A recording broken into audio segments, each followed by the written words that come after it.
Going on, guys? Back with another video today. Today we're here with a longtime listener, first-time caller, Eric. What's going on, dude? Hey, Ryan, thanks for having me, man. Really excited to be a part of the show today. Yeah, no problem, man. And we get some good things on the slate today. We're going to be talking some NBA basketball, the state of sports in general, and a lot of good topics today. And the first thing we want to touch on is kind of something we were just discussing off air. A comment by Karl Anthony Towns. And, Karl Anthony Towns has lately been in the media, it seems like for the wrong reasons. Last week he said he was the best shooting big man, which we both talked about. Let's start there, Eric. Both of us were big Dirk Nowitzki fans, longtime Dirk fans. And, Karl Anthony Towns is really not even a shooter. He's more of an inside scorer, maybe extended to the 3-point line. What did you think about those comments? Yeah, honestly, I thought they were a little out of line.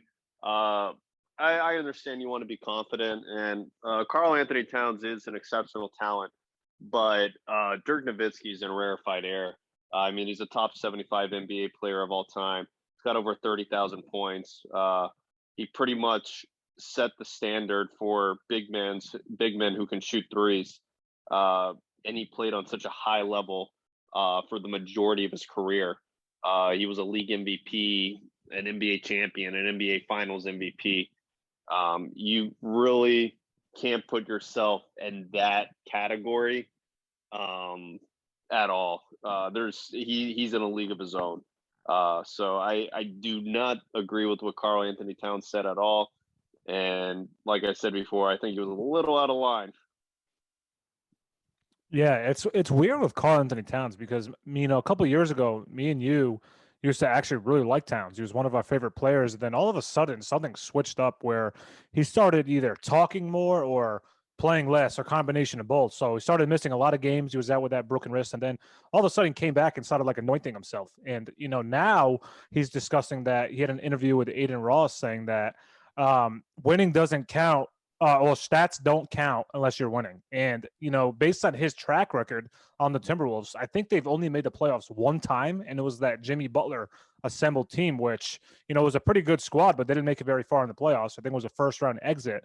But, Towns is now saying that pretty much he's talking like he's been there. And Karl Anthony Towns has been pretty much universally on the worst team in the NBA. What do you think about that? Yeah, I mean, honestly, it makes him kind of sound like a hypocrite because you could point the finger at him and say all his stats are empty stats because they're not winning anything. They're consistently the dregs of the league, other than the season you mentioned. And I think most people would agree that a lot of that had to do with Jimmy Butler's leadership and presence there, because you see what he's done wherever he goes, Philly and Miami, etc. So I think that for him to say that, stats don't mean anything without winning would be a lot more valid if this guy had the resume of, let's say, the person he thinks he's better than, Dirk Nowitzki. Yeah, 100%. I don't know. Do you think that is a problem in the NBA? Do you think a lot of players go for stats, especially on losing teams?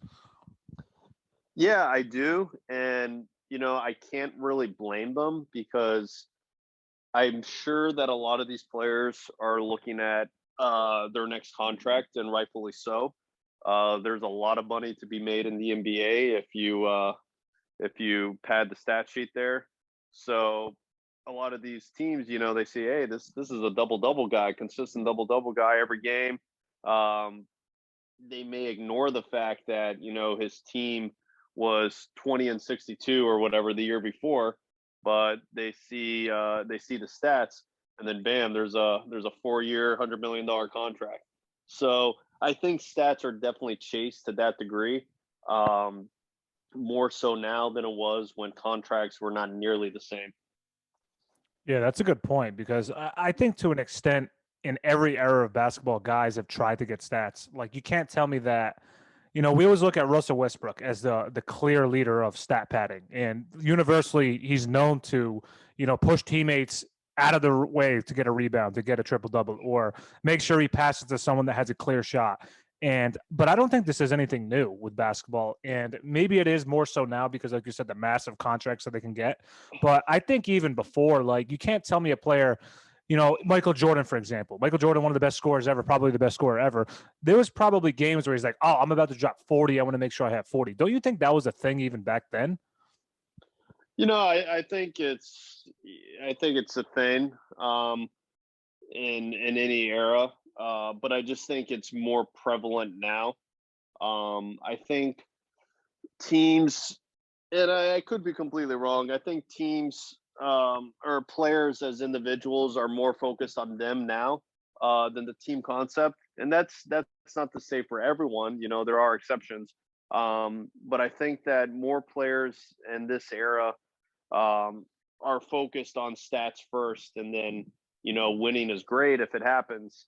Um, but yeah, I'm sure that in any era there was guys that were like, "Hey, I want to get 30 tonight, and I'm going to work to get that." Yeah, it's hard to dispute that. So Yeah, I totally agree on that. And there's another article that came out today where Kevin Garnett actually was saying that he ran LeBron James out of the Eastern Conference. And, of course, those great Celtics teams that, LeBron, I think, went to a conference finals against them on Cleveland. But that's kind of true. Kevin Garnett is, one of those guys where very intimidating. And it's one of those things where, LeBron felt he couldn't win on Cleveland. Let me go join a team. And this kind of goes back to Amon Shumpert's thing or theory, what he said last time. I said this last week, I believe. He wasn't supposed to do that. He was not supposed to assemble a team with guys in their prime. And he said he ruined basketball. Amon Shumpert said LeBron James ruined basketball by doing that. And I know me and you have discussed this back and forth for, years now. And, it is kind of true. And like you mentioned, that Celtics team that was assembled was traded. You're right. Granted, some of them probably wanted to leave. KG, I think, wanted to leave Minnesota at the time. Ray Allen, I think, wanted to leave Seattle at the time. But I don't think they forced their way out like players do now. And I think that's where the problem originated was the players having too much power now is really contradicting to, players going to different teams. But, back to that LeBron point, do you think that this Boston Celtics ran LeBron out of town and kind of forced him to join somewhere where it would be less competitive for him? yeah, I definitely agree to an extent on that. I think they had a lot to do with it because they were, the big dogs in the Eastern Conference, and that was a great team from like top to bottom. They had three, you could say four stars. I mean, Rajon Rondo, uh, you know, really turned out to be a star after they assembled that team. And they had excellent coaching, and they were a great defensive team, and they had a deep bench. And I think LeBron realized, like, I can't get past these guys, unless I have a couple other all stars on my team. And like you said, I mean, whether KG or Ray Allen were happy or not in their current teams, I think the difference was that really Danny Ainge orchestrated that entire squad with savvy trades, and I mean he gave up things to get those players. He didn't just like cherry pick them off, their teams and say, hey, now you're with us, and these guys get nothing in return. Um, like LeBron just left Cleveland high and dry, and I mean you could say Bosch did the same thing, but he wasn't really that type of star player. Obviously, he was an all-star, but he was not a LeBron James. And I think the way that they came together really rubbed people the wrong way because we were so used to traditionally, teams either building through the draft or through trades. Yeah, you're absolutely right on that. But the thing is, in the NBA, in any sport, you do have, the right as a player to sign somewhere as a free agent. And I think that's where sometimes the issues arise is because I think that players are, it's like you have to stay on the team where you got drafted. That's what everyone wants. And I agree with that too, as a fan. Of course, I want, everyone to be competitive. I don't want it to be 6 to 8 teams every year. But, it gets to a point just like LeBron where, if I'm losing in the same situation consistently and I cannot get over the hump, I'm probably going to do something different to get me out of that situation. And I think that Miami team was a very easy way to do that for him. And, Shumpert's right to an extent that, yes, players were not supposed to all join the same team. That's not something that used to happen. Granted, there's been super teams in the past, but those were assembled mostly through trades. Me and you talked about the Houston Rockets team that was assembled, but like you said, those guys were towards the latter end of their career, so it's a little bit different for them. Do you think though that LeBron ruined the NBA? Do you think that this stuff would have happened anyways later on? He was just maybe the first to do it. I think that he was the first to do it. So whenever you're the first to do something, you're going to get that label. I think it's really likely that it could have happened later on, but I don't think it would have happened with like players of the caliber of LeBron and Dwayne Wade and Chris Bosh, like all joining forces. I think that was just like a very unique circumstance that really could have never happened unless he was the one who pulled it off. So, in a sense, I don't want to say it ruined the NBA because that's like really that's a bold statement, but I would say that it really took away from the overall competitiveness, and the fans are the ones who really keep this league going, and as well as uh, TV sponsorships and things like that that make it possible for these players to get the exposure and the money they get. And I think the fans really just the majority of them just took it in a way where it was not the basketball they grew up watching, and that's why you could say he did ruin it because it just wasn't the same and it wasn't necessarily better. Yeah, I totally agree.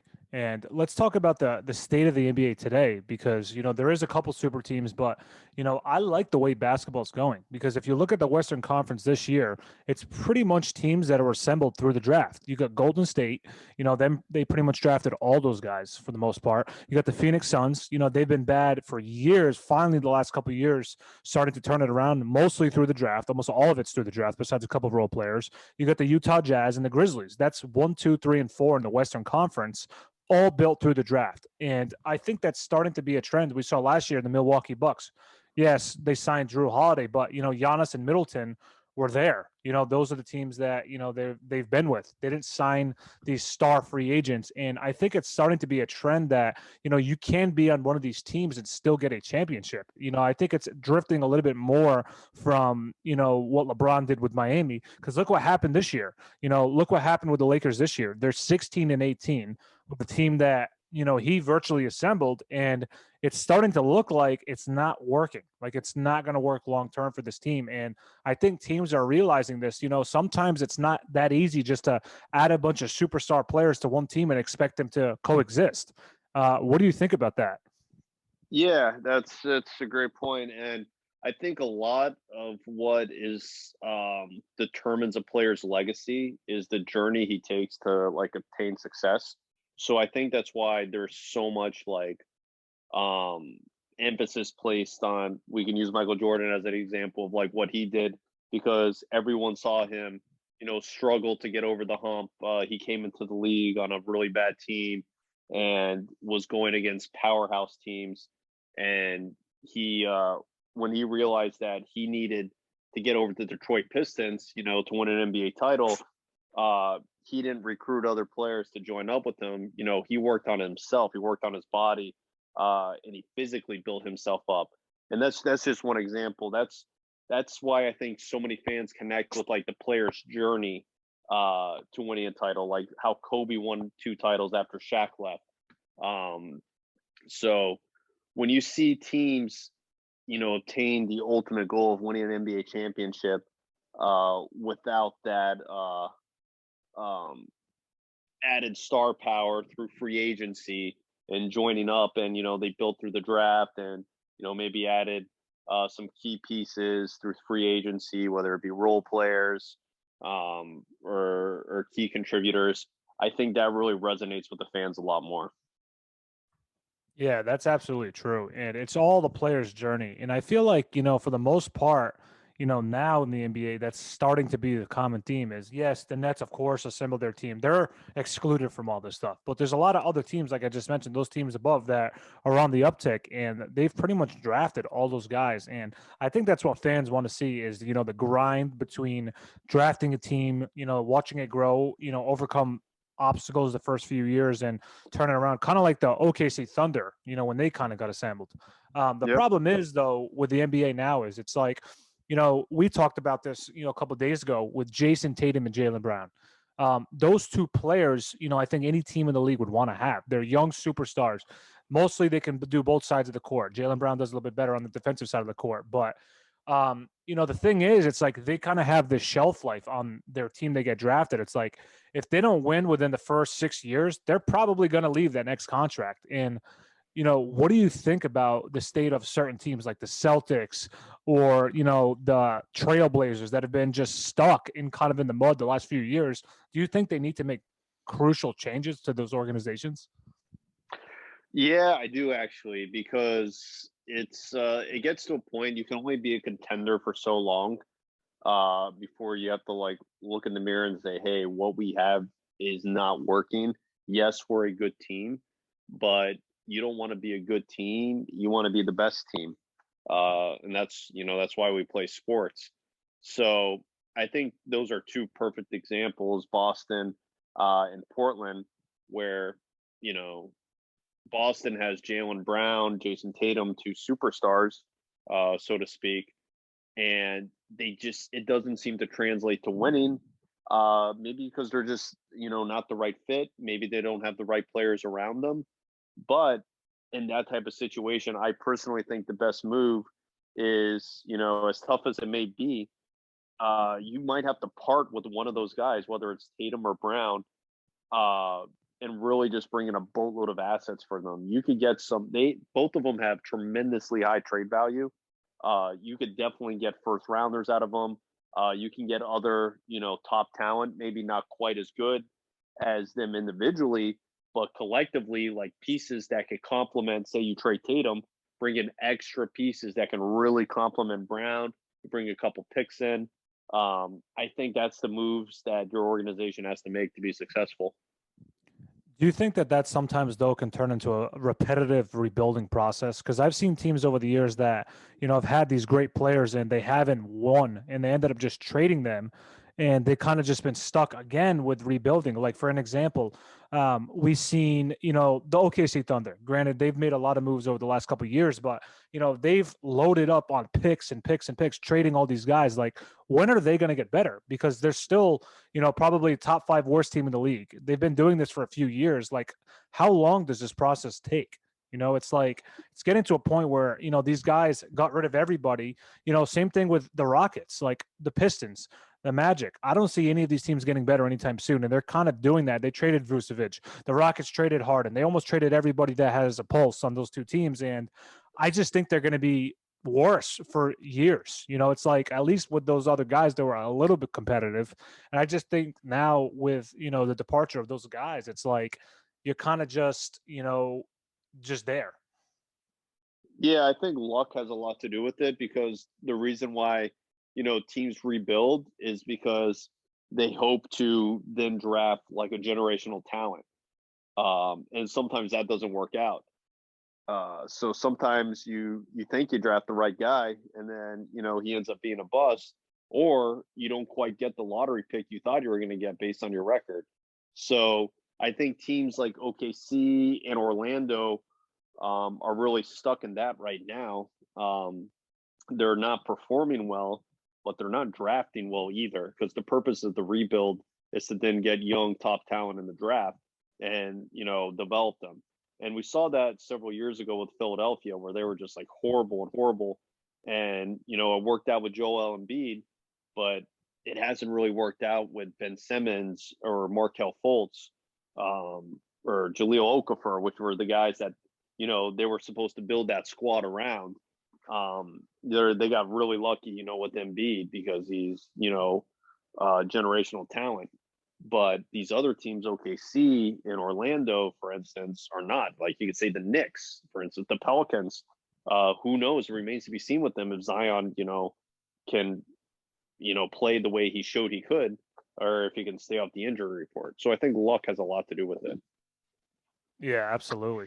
I think a large portion of it does because you could, like you just said, you could hoard up on, 10 first round picks and, well, one of the 10 turns out to be good. And that's the Yeah. thing where, the draft, that's why a lot of teams, I think, sign guys or trade guys because, like, you're taking such a risk in the draft. Because, like, for example, I've seen over the years so many guys going into the draft, they look like for sure, superstars. And then all of a sudden they get to the NBA, they're like a shadow of themselves. It's like, how does that guy turn out to be that much worse than, the next guy up? And it's like, a lot of these teams, I think the same way. It's like, the Celtics, for example, they drafted, Jason Tatum and Jaylen Brown. They kind of hit the lottery with those two guys, especially the Jason Tatum one where they traded that pick for, to the Sixers and they got Fultz. Imagine if they would have drafted Tatum instead of Fultz that year, the Sixers, they would have been like a superstar team automatically. So Yeah. it's like, it is a risk, going through the draft, but I think it pays off. And I think that Golden State and, Phoenix are definitely the best examples of that right now. And, in my opinion, I think those are still the best two teams in the NBA. Let's venture onto this. Who are your favorites to come out of the Western Conference and Eastern Conference, and why do you think that? Oh, that's it's a tough question. Honestly, I have to go with Golden State in the West. I think Phoenix is really good. And I think the conference finals are going to come down to be between Golden State and Phoenix. But I mean, it's especially when Clay gets back, and you saw what Golden State did to Phoenix on Christmas Day, and they were missing Wiggins. They obviously didn't have Clay. Jordan Poole was out. Do you think a player like Klay Wiseman Thompson, hasn't even played yet. I don't mean to interrupt, but do you think a player like Klay Thompson will be just like a seamless transition back into the lineup? Because, sometimes it's not that easy for teams that already have the continuity to just add another superstar. It's like, someone has to sit. Jordan Poole has blossomed with Klay Thompson out. He's not going to be able to start anymore. Do you think that sometimes can hurt the team depending on when they join the roster? Yes, I think it can 100% hurt teams. However, I think with the Warriors, the way that Klay Thompson plays, it's a really easy transition to put someone like that in the lineup. He's not a ball dominant player. He's not going to be disrupting the offense. He's the type of guy who goes in there and complements the offense and the defense. It's a lot different than like introducing like say a Russell Westbrook onto your team after he's been out half the year, and then there's like serious adjustments that have to be made. Or like a really prolific scorer that like if Carmelo Anthony in his prime, like players didn't have to get adjusted to him, handling the ball and shooting the majority of the shots. Whereas Clay is going to go out there, he's going to fit into the offensive game plan. He's going to run off ball screens, take jumpers. He's going to play defense, and I think that's a really seamless transition. And you also have to think about culture too. The Warriors have a culture where these guys, they're going to do what's best for the team because they're proven winners. And when you win, it kind of changes your mindset to where you sometimes have to make sacrifices because you want that team success. So that's why I think the Warriors reintroducing Clay won't be a big deal. Yeah, that's a good point because, that is 100% true if you think about it, because, that's the type of guy that I think almost on any team you can just slide in because, like you said, he doesn't command the ball. I mean, we saw that game where he had like 37 in the quarter. I think he took like 5 dribbles. So he's clearly not commanding the ball. And it's just like he's the perfect example of why that team is so successful. And I'm also kind of surprised that they still have been, at least this year, so successful without him because like they've had a lot of guys step up, Wiggins, Jordan Poole, other names, but they don't even have their number one pick last year, and it's James Wiseman, and it's like it's scary to think that this team is going to be getting 2 of those guys back. I don't know if anyone's going to be able to compete with them. I really don't. You think you have the Nets, you have the Bulls, the Bucks out of the Eastern Conference. Who would be your pick? I mean, you're still going with Brooklyn because of Kevin Durant, basically because, James Harden hasn't been anywhere near the same player. They're supposedly supposed to get Kyrie Irving back for away games, but that's an example right there of how I think it can hurt. I don't think that having a guy part-time just come in, after everything that's happened, slide him back into the roster, that team is going to be like, what the hell is this? Yeah, to me, it's disturbing that his teammates are all right with this, and I'm sure there's a lot of teammates who are not okay with this, but they're just not saying anything. I don't think that I think they're loaded with talent, but I don't think they're going to come out of the Eastern Conference. I really think Milwaukee is. I think Milwaukee is the best overall team. I think Giannis will not go quietly, and I think if they're healthy, they're going to be the top team in the East.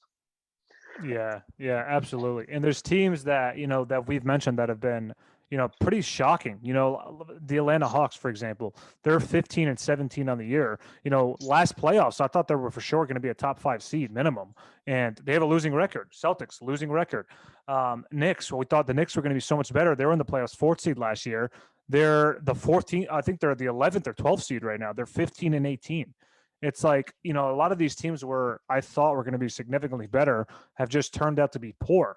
And it's like, it's so hard year to year to, like, pick these teams because, like, the Hawks, for example, I think they have tons of talent. They have the role players, they have the things that the Celtics don't. They just, for some reason, cannot put it all together this year. And it's weird because, like, last year we saw them almost beat Philly in the playoffs. They beat the Knicks in the playoffs. Trae Young, John Collins, all these other role players. They have so many role players on that team. I thought they're going to be one of those teams that was going to compete for a top 3 seed, and they're just not doing it. And same thing with Miami. It's like, they're the 4th seed right now. They've been playing a lot better of late, but I thought for sure, with the new additions of Kyle Lowry, Adebayo, Tyler Herro in year 3, I thought they were going to take big leaps, and these teams just haven't done it yet. So I think that it's pretty much what's going to come down to whoever gets hot in June, because it's like it's starting to look more and more like that. And I think the Bucks last year are an example of that. They got really hot at the right time, and they just kind of ride that wave all the way to a title. Yeah, that's a great point. That has a lot to do with your success is how you perform at the end of the season. We see a lot of teams ride that wave there. And I think Miami will get better later in the season. I think they've played good so far, but I think they will finish strong. I think Atlanta, Trae Young has been in and out of the lineup. New York, I don't see them, improving. I think it's going to be a disappointment for them, but I see both Miami and Atlanta making some runs at the end. But I really think that, Milwaukee still comes out on top. Let's go to the 2 Western Conference LA teams now. Obviously the Clippers have been without Kawhi Leonard, which has been, a big problem for them not having him in the court. But the Lakers, what do you think the problem is there? Because that's all sports talk has been talking about, is what is wrong with the Lakers. And, we've talked about Russell Westbrook being the problem, Anthony Davis missing games being the problem. But, even when Davis was playing, there's still something there that's lacking. And, LeBron James said it was continuity and, not playing together. But you could say the same thing for every other team. Every other team is in the same situation the Lakers are, as far as guys being out, COVID taking guys out. Every other team is dealing with that, and they don't seem to have the issues. Why do you think the Lakers and Clippers? I mean, it's a little easier to explain the Clippers, but what is wrong with the Lakers? Yeah, I think the Lakers' problems are actually pretty simple. They're an old team, and they're really not good defensively. They're a very slow team. So teams that get out and run, they have a lot of difficulty with. They don't really move the ball very well either. I saw a clip from a game the other day where LeBron had gotten a rebound or something, and it was literally 1-on-5. The opposing team had all 5 of their players back, and the 4 other Lakers hadn't even crossed half court yet. And LeBron just had to fire a shot up in frustration. And so I think the team really just doesn't have the speed to keep up with, the top teams in the league right now. They don't have the defensive ability or the shooting ability. They're one of the worst jump shooting teams in the league. Anthony Davis has had historic lows. Russell Westbrook career lows as well. And even though LeBron has been playing pretty well, he's still not shooting that well either, and it's tough to win that way. Their bench hasn't really showed up as much as people thought. They have some flashes here and there, but long story short, they're old, they're slow, and they don't shoot well. Yeah, I think that's definitely what it is with the Lakers. And it's like you kind of seen this coming, coming into the season where, you put all these guys together at older ages in their careers. I think they have the by far the oldest average, age of players. And it's like, in an Yep. NBA that's kind of getting out, shooting, running the floor, they just don't have that. And, I kind of put some of it on the GM and I also put some of it on LeBron James because, obviously LeBron James dictates a lot of this. And it's just like, you can't just put Russell Westbrook, Anthony Davis, and LeBron and just assume they're going to go to a title. It's like there's a lot more that goes into it, and they just like don't complement each other well. And I think the same way about some of the Sixers teams in the past where I thought they were really good teams, and I thought they had the capacity to get to a championship. I think if Ben Simmons is very similar to Russell Westbrook and how they play because like, they distribute the ball well, they rebound, they push the floor, but they're not really doing anything else. They're not setting up better shots a lot of times. They're taking shots in the paint primarily. They don't shoot high efficiencies from anywhere else but the mid range. And it's just like you kind of limit yourself to what you can do with those types of players. And I think that's why Philly's had such a hard time getting rid of Simmons because I don't think anyone wants to get a player like that because that's why Westbrook right now has been almost impossible to trade. I don't even think they've even been able to get any offers for him but because I just think that's their playing style. And, teams that have the continuity, they know that those types of players aren't going to just slide in and, be seamless for them to transition into. So do you think a team like Philly will, make a trade anytime soon? Because, we're getting almost to midway and Ben Simmons is still there. Yeah, I think the moving Ben Simmons is going to be, it's going to take an act of God, honestly, because uh, what teams see is a player who has great potential but hasn't made a single effort to really, at least to public knowledge, to improve his offensive game. And for him to really be most impactful, he's got to be a better shooter. He's a great defender, but he's a point guard also, and he doesn't really contribute on the offensive end at all. And he's a liability at the free throw line. He can't play late in games. So teams don't really want a player like that, who has the contract he has, is going to suck up, a lot of other potential roster spots to build around, when you have limited money taking him on. Yeah, 100%. And I think that's why, they're going to be kind of stuck with him. I think eventually he's going to have to play because, like you said, he's going to be, impossible to move. And eventually it's going to come to a point where he can't survive without getting a paycheck. And we've already Yeah. heard about like some of the problems he's had spending money and needing money. So it's like, I think eventually that'll get settled either by playing or finding little something for him. But I kind of want to wrap it up there, Eric. I appreciate you coming on today and giving your input on these topics. Yeah, no, I really appreciate it, man. It was great. I've like you said, I've been listening for a long time and just really honored to be able to speak and let me give my 2 cents in. So it was an absolute pleasure and thank you. Not a problem, man. All right, guys, we'll see you on the next edition of NBA Talk and the Sports Podcast. See you guys.